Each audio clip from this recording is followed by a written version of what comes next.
Loss avoid ಮಾಡೋಷ್ಟು profit work ಮಾಡಿದರೆ ನಿಜವಾಗ್ಲೂ ಟ್ರೇಡಿಂಗಲ್ಲಿ ಸಕ್ಸಸ್ ರೇಷೋ ಜಾಸ್ತಿ ಇರೋದು. ಪೇಷನ್ಸ್ ಇದ್ದರೆ ಟ್ರೇಡರ್ ಆಗಲಿಕ್ಕೆ ಸಾಧ್ಯ ಇಲ್ಲ. ಇಷ್ಟಿದೆಯಲ್ಲ, ನೀವು ಏನೇ ಕಲಿದ್ರಿ, ಸಪೋರ್ಟ್ ರೆಸಿಸ್ಟೆನ್ಸ್ ಕಲಿದ್ರಿ, ICD ಕಲಿದ್ರಿ, SMC ಕಲಿದ್ರಿ, ಅವ್ರಿಗೆ ಡ್ರೈವರ್ ಸರ್ ಕಲಿದ್ರಿ, ಯಾವ್ದಾರ ಒಂದು ಕಲಿದ್ರಿ, ಯಾವ ಸ್ಟ್ರಾಟಜಿನೂ ಕಲಿದ್ರಿ.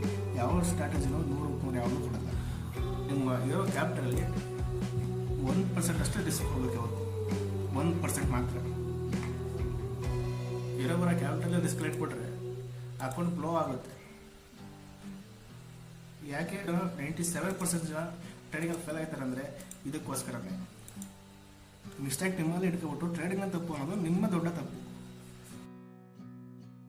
ಲಾಸ್ ಅವಾಯ್ಡ್ ಮಾಡೋಷ್ಟು ಪ್ರಾಫಿಟ್ ವರ್ಕ್ ಮಾಡಿದರೆ ನಿಜವಾಗ್ಲೂ ಟ್ರೇಡಿಂಗಲ್ಲಿ ಸಕ್ಸಸ್ ರೇಷೋ ಜಾಸ್ತಿ ಇರೋದು. ಪೇಷನ್ಸ್ ಇದ್ದರೆ ಟ್ರೇಡರ್ ಆಗಲಿಕ್ಕೆ ಸಾಧ್ಯ ಇಲ್ಲ. ಹೇಳ್ಬೋದು ಇಷ್ಟಿದೆಯಲ್ಲ, ನೀವು ಏನೇ ಕಲಿದ್ರಿ, ಸಪೋರ್ಟ್ ರೆಸಿಸ್ಟೆನ್ಸ್ ಕಲಿದ್ರಿ, ICD ಕಲಿದ್ರಿ, SMC ಕಲಿದ್ರಿ, ಅವ್ರಿಗೆ